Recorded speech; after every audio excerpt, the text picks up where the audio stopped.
It's a scientific fact that the hormones of stress downregulate genes and create disease, long-term effects. Human beings, because of the size of the neocortex, we can turn on the stress response just by thought alone. We can think about our problems and turn on those chemicals. That means then our thoughts could make us sick. So if it's possible that our thoughts could make us sick, is it possible then our thoughts could make us well? The answer is absolutely yes. Hey everybody, welcome to Impact Theory. Our goal with this show and company is to introduce you to the people and ideas that will help you actually execute on your dreams. All right, today's guest is a New York Times best-selling author and one of the most sought-after speakers in the world. He's lectured and given advanced workshops in more than 30 countries across 5 continents, all with the aim of helping people better understand and unlock the power of their mind. His expertise is the intersection of the fields of neuroscience, epigenetics, and quantum physics, and he's partnered with other scientists across multiple disciplines to perform extensive research on the effects of meditation, using advanced technologies such as epigenetic testing, brain mapping with EEGs, and gas discharge visualization technology.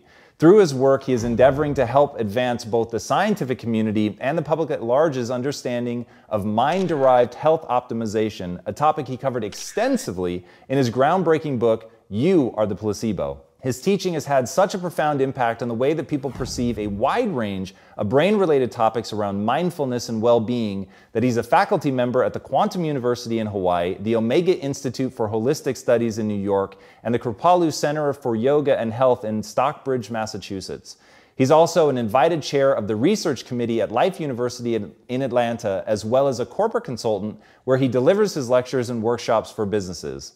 So please, help me in welcoming the man who has appeared in such films as Heal, People versus the State of Illusion, and Unleashing Creativity, the author of the recent book, Becoming Supernatural, Dr. Joe Dispenza. Thanks for having me. Thanks for being here.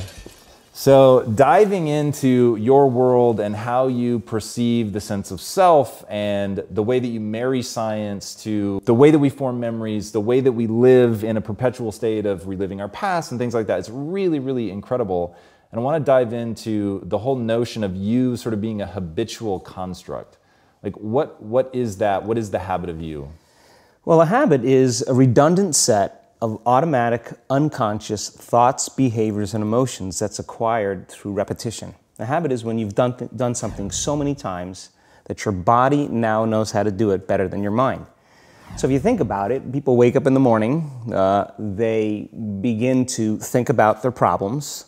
Those problems are circuits of memories in the brain.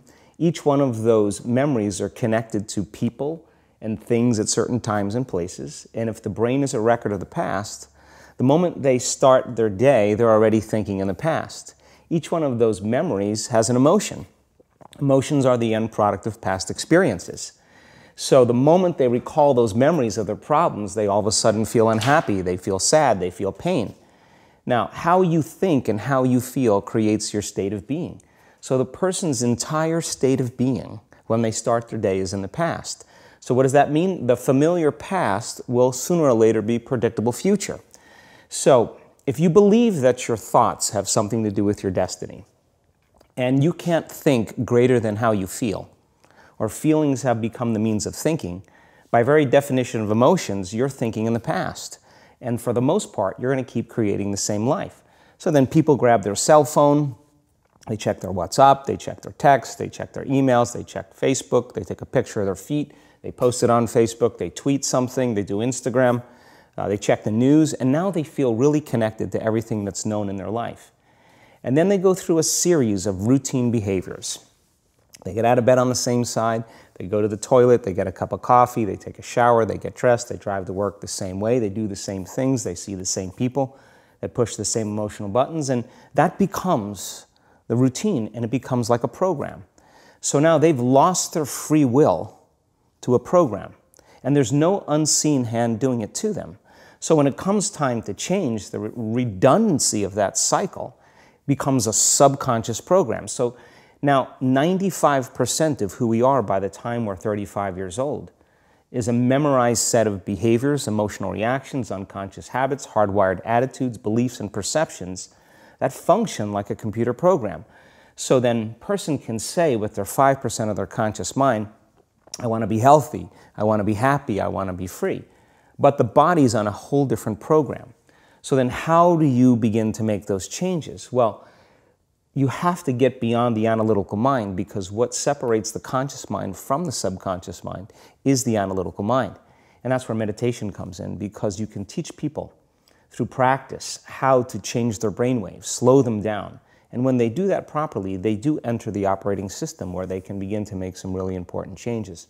So most people then wait for crisis or trauma or disease or diagnosis. They wait for loss, some tragedy to make up their mind to change. And my message is, why wait? And you can learn and change in a state of pain and suffering, or you can learn and change in a state of joy and inspiration. And I think right now, the cool thing is that people are waking up.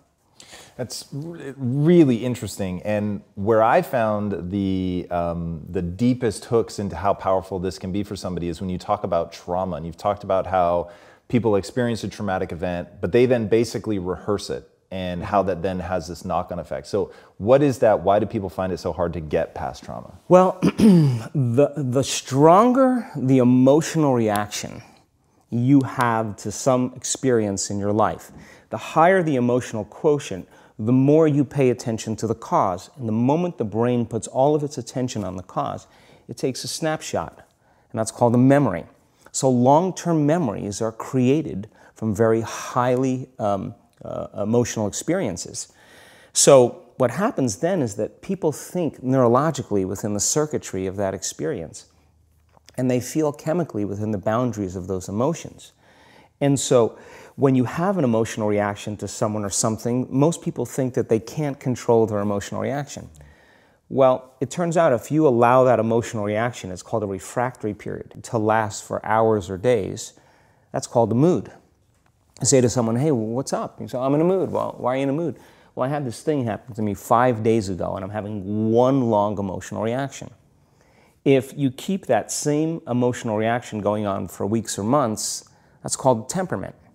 Why is he so bitter? I don't know, let's ask him. Why is he so bitter? Why are you bitter? Well, I had this thing happen to me 9 months ago. And if you keep that same emotional reaction going on for years on end, that's called a personality trait.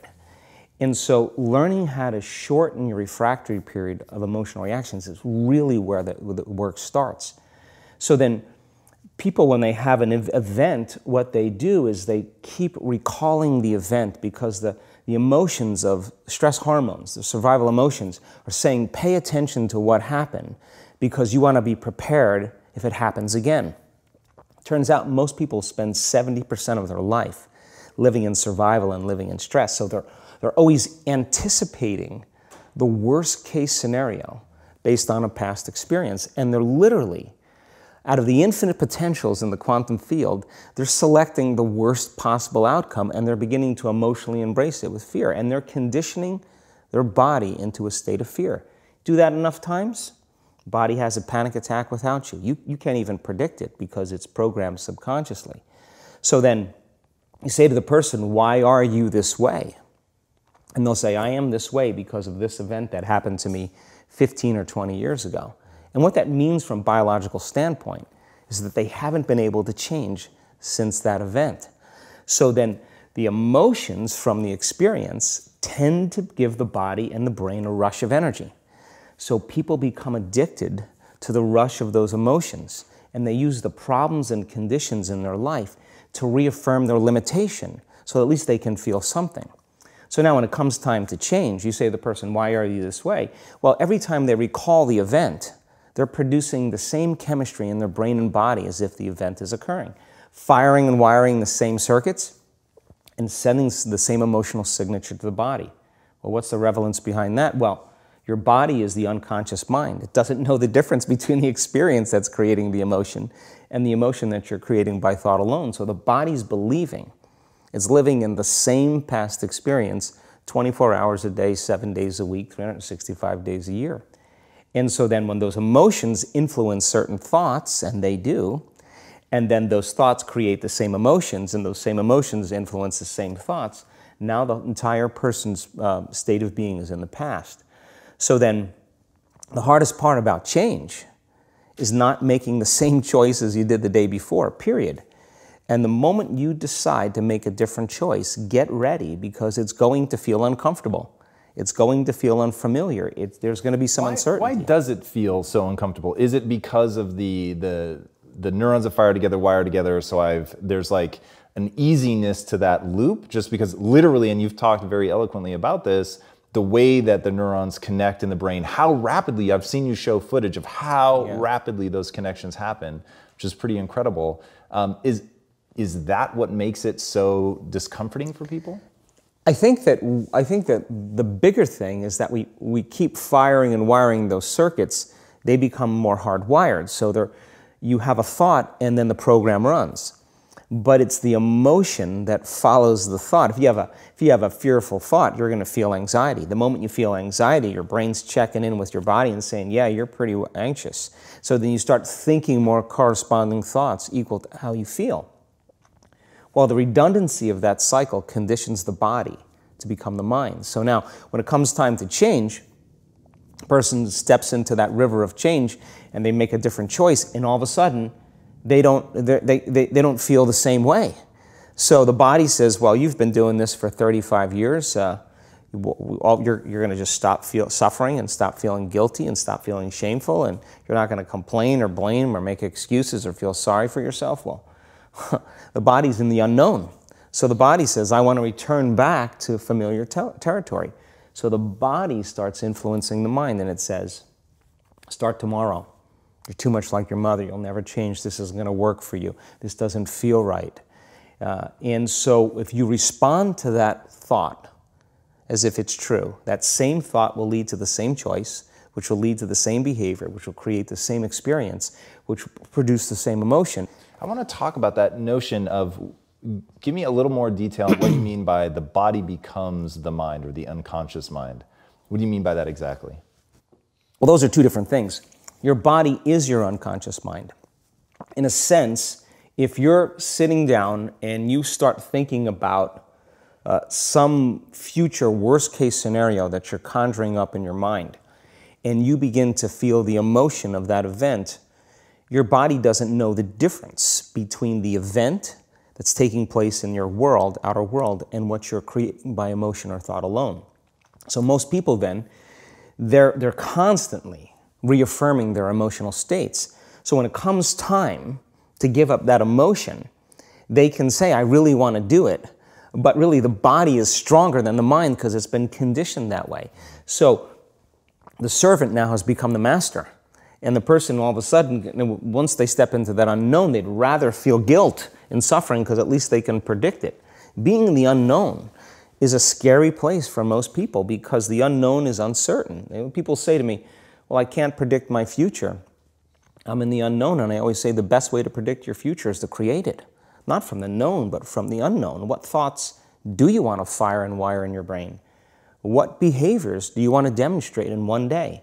The act of rehearsing them mentally, closing your eyes, and rehearsing the action.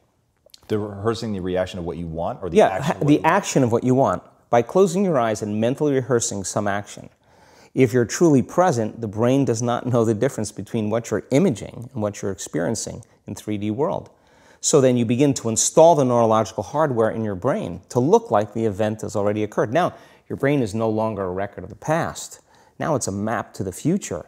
And if you keep doing it, priming it that way, the hardware becomes a software program. And who knows, you just may start acting like a happy person. And then I think the hardest part is to teach our body emotionally what the future will feel like ahead of the actual experience. So what does that mean? You can't wait for your success to feel empowered. You can't wait for your wealth to feel abundant.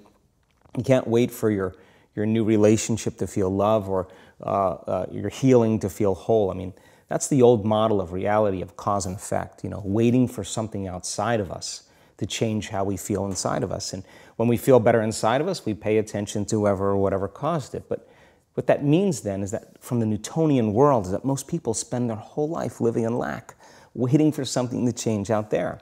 What do you mean the Newtonian world? The Newtonian world is all about the predictable. It's all about predicting a future. But the quantum model of reality is about causing an effect. The moment you start feeling abundant and worthy, you are generating wealth. The moment you're empowered and feel it, you're beginning to step towards your success. The moment you start feeling whole, your healing begins. And when you love yourself and you love all of life, you'll create an equal. And now you're causing an effect. And I think that's the difference between living as a victim in your world, saying, I am this way because of this person or that thing or this experience. They made me think and feel this way. When you switch that around, you become a creator of your world, and you start saying, my thinking and my feeling is changing an outcome in my life. And now that's a whole different game, and we start believing more that we're creators of reality. So how do we go from, okay, I have this negative emotion, it's controlling my life, it's got me in this cycle of, I think about this emotion, which triggers a chemical reaction, which trains my body to feel that way, which makes it easier and more likely I will do it again. And so now I'm in this vicious cycle. And unconscious, and it's unconscious. Right. And you said, does your thinking create your environment, or does your environment create your thinking, which I thought was really, really interesting.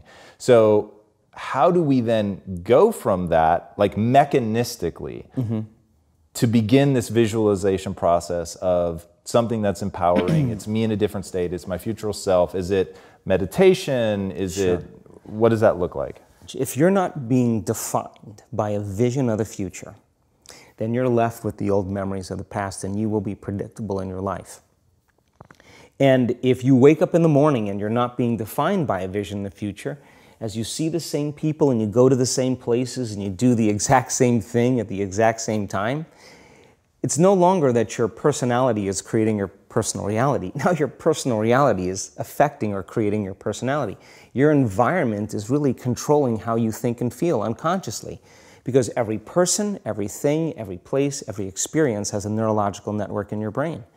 Every experience that you have with every person produces an emotion. So some people will use their boss to reaffirm their addiction to judgment. They'll use their enemy to reaffirm their addiction to hatred. They'll use their friends to reaffirm their addiction to suffering. So now they need the outer world to feel something. So to change then is to be greater than your environment, to be greater than the conditions in your world. And the environment is that seductive. So then why is meditation the tool? Well, let's sit down, let's close our eyes. Let's disconnect from your outer environment. So if you're seeing less things, there's less stimulation going to your brain. If you're playing soft music or you have earplugs in, less sensory information coming to your brain, so you're disconnecting from your environment. If you can sit your body down and tell it to stay like an animal, stay right here. I'm going to feed you when we're done. You can get up and check your emails, you can do all your texts, but right now, you're going to sit there and obey me. So then, when you do that properly, and you're not eating anything or smelling anything or tasting anything, you're not up experiencing and feeling anything, you would have to agree with me that you're being defined by a thought, right? So when the body wants to go back to its emotional past, and you become aware that your attention is on that emotion, and where you place your attention is where you place your energy, you're siphoning your energy out of the present moment into the past, and you become aware of that. And you settle your body back down in the present moment, because it's saying, well, it's 8 o'clock. You normally get upset because you're in traffic around this time. And here you are sitting, and we're used to feeling anger, and you're off schedule. Oh, it's 11 o'clock, and you usually check your emails and judge everybody. Well, the body's looking for that predictable chemical state. Every time you become aware that you're doing that, and your body is craving those emotions, and you settle it back down into the present moment, you're telling the body, it's no longer the mind, that you're the mind. And now your will is getting greater than the program. And if you keep doing this over and over again, over and over again, over and over again, just like training a stallion or a dog, it's just going to say, I'm going to sit. And the moment that happens, when the body's no longer the mind, when it finally surrenders, there's a liberation of energy. We go from particle to wave, from matter to energy, and we free ourselves from the chains of those emotions that keep us in the familiar past. And we've seen this thousands of times. In fact, we can actually predict it now on a brain scan. Yeah, I found that so interesting. Let's go a little bit harder on metacognition, the notion that you don't have to believe everything you think. I love the way that you talk about that. Yeah, we have a huge frontal lobe, and it's 40% of our entire brain. And most people, when they have a thought, they just think that that's the truth. And I think one of my greatest realizations in my own journey was just because you have a thought doesn't necessarily mean it's true. So if you think 60 to 70,000 thoughts in one day, and we do, and 90% of those thoughts are the same thoughts as the day before, and you believe that your thoughts have something to do with your destiny, your life's not going to change very much, because the same thought leads to the same choice leads to the same behavior creates the same experience, and the same experience produces the same emotion. And so then the act of becoming conscious of this process to begin to become more aware of how you think, how you act, and how you feel. It's called metacognition. And so then, why is that important? Because the more conscious you become of those unconscious states of mind and body, the less likely you're going to go unconscious during the day. And that thought is not going to slip by your awareness unchecked, because it means to know thyself. The word meditation means to become familiar with. So as you become familiar with the thoughts, the behaviors, and the emotions of the old self, you're retiring that old self. As you fire and wire new thoughts and condition the body into a new emotional state, if you do that enough times, it'll begin to become familiar to you. So it's so important, just like a garden. If you're planting a garden, you got to get rid of the weeds. You got to take the plants from the past year and you got to pull them out. The rocks that sift to the top that are like our emotional blocks, they have to be removed. The soil has to be tenderized and broken down. We have to make room to plant a new garden. So primarily, we learn the most about ourselves and others when we're uncomfortable. Because the moment you move into that uncomfortable state, normally a program jumps in. When that program jumps in, it's because the person doesn't want to be in the present moment and engage it consciously. So when you teach people how to do that with a meditative process, it turns out that when they're in their life, they're less likely to emotionally react. They're less likely to be so rigid and believe the thoughts they were thinking. They're more aware of when they go unconscious back into a habit, and that is what starts the process of change. And so we have to unlearn before we relearn. We have to break the habit of the old self before we reinvent a new self. We have to prune synaptic connections and sprout new connections. We have to unfire and unwire and refire and rewire. We have to unmemorize emotions that are stored in the body, and then recondition the body to a new mind and to a new emotion, like deprogram and reprogram. That's the act, and it's a two-step process. Yeah, I like the way that you call that out as an action. There was another thing that you said that I thought was really powerful about how insights themselves are essentially inert. They don't do anything. What then do we do with an insight? How do we take a breakthrough moment and make sure that it's not just a breakthrough moment? Like, I guarantee people watching right now are having like 100 aha moments. For sure, that was definitely the case for me as I was researching you. And when you said that, I was like, and that's the danger, that you have the aha and then nothing. Yeah, and it is a danger, because then people will shrink back into mediocrity, and they'll use the insight to excuse them from taking a leap. They'll say, yeah, you know, I have a chemical imbalance in my brain. Yeah, my father was really overbearing. He was a perfectionist. That's why I am the way I am. You know, people, they come up with stuff to excuse themselves. The insight is actually giving them permission to stay limited. And it's an amazing idea, because they'll say to you that they really want to get over their anxiety. But let's take your ex-husband, let's put him in a straitjacket, let's duct tape him and shoot him to the moon. Now what? I mean, what are you going to do now? You still have to make those changes. And so when the person's enemy dies, or something shifts in their life, and that person's gone, they'll find another person to hate.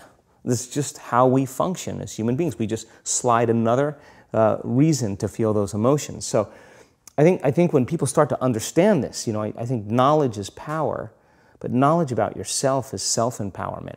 So how much of this is really learning to just bifurcate the world into there's negative emotions that have negative neurochemistry associated with, and you said that in those states, if you're living in a perpetual state of stress hormones and things like that, illness is like a step away. And then just the other side of that is understanding, but there's this whole other side of positive energy, which happiness, joy, empowerment, whatever that, you know, neurochemical cocktail is, but that when you're on that side, your immune system is more likely to function well. Like, is that just sort of bringing it down to like a really base level, is yeah. that sort of one of the big pieces? Well, let's talk about it in terms of survival or creation.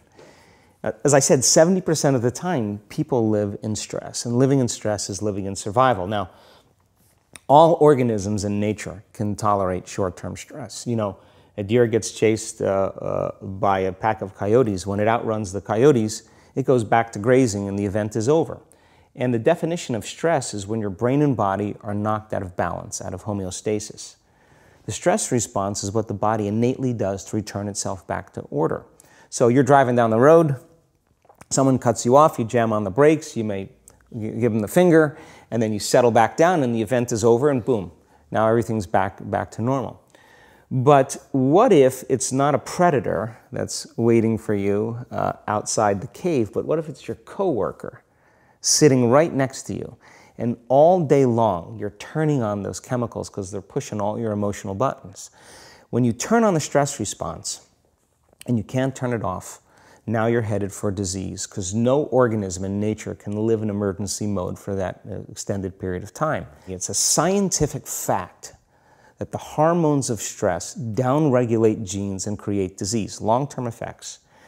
Human beings, because of the size of the neocortex, we can turn on the stress response just by thought alone. We can think about our problems and turn on those chemicals. That means then our thoughts could make us sick. So if it's possible that our thoughts could make us sick, is it possible then our thoughts could make us well? And the answer is absolutely yes. So then, what are the emotions that are connected to survival? Let's name them. Anger, aggression, hostility, hatred, competition, fear, anxiety, worry, pain, suffering, guilt, shame, unworthiness, envy, jealousy. Those are all created by the hormones of stress. And psychology calls them normal human states of consciousness. I call those altered states of consciousness.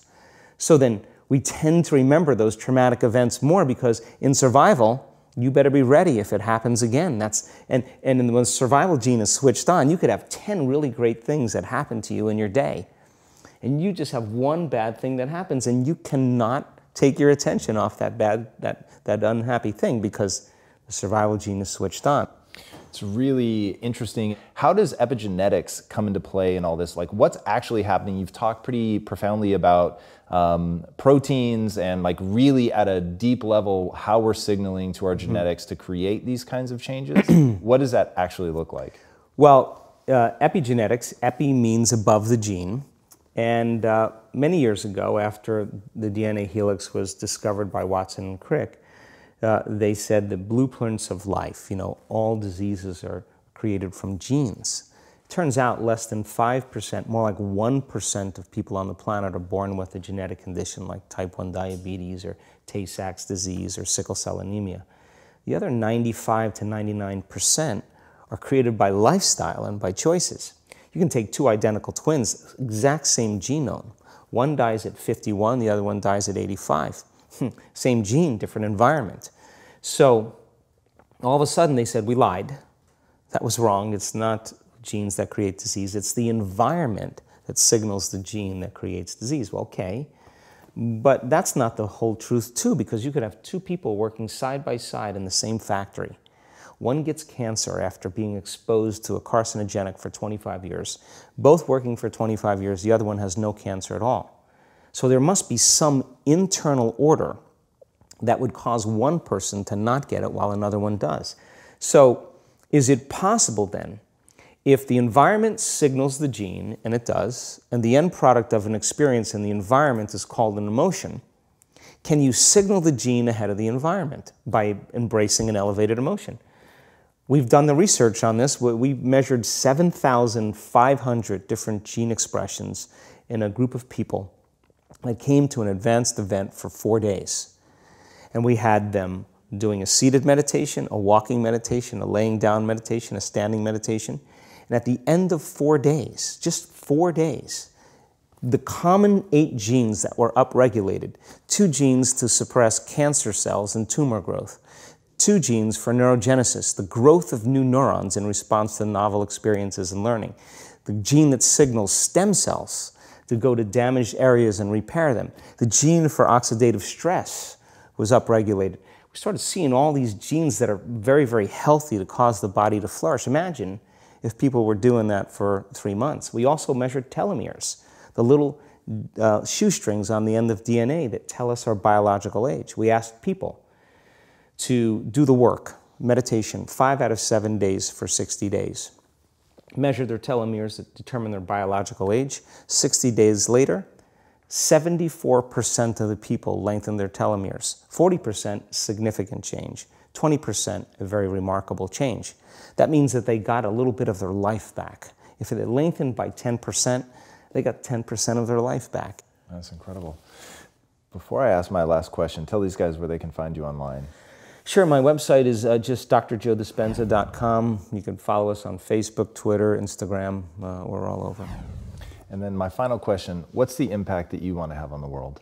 I think that the end game for me is to empower people to such a degree that they realize that they need less things outside of them to make them happy, less things outside of them to regulate their moods and their behaviors, and that they begin to use that kind of the power that we all have access to, and to really and to change the world, to make a difference so that there's more peace, there's more wholeness, there's more connection, that we support and love each other, we serve better, and I think that we have to start, for the most part, if everybody's working on themselves and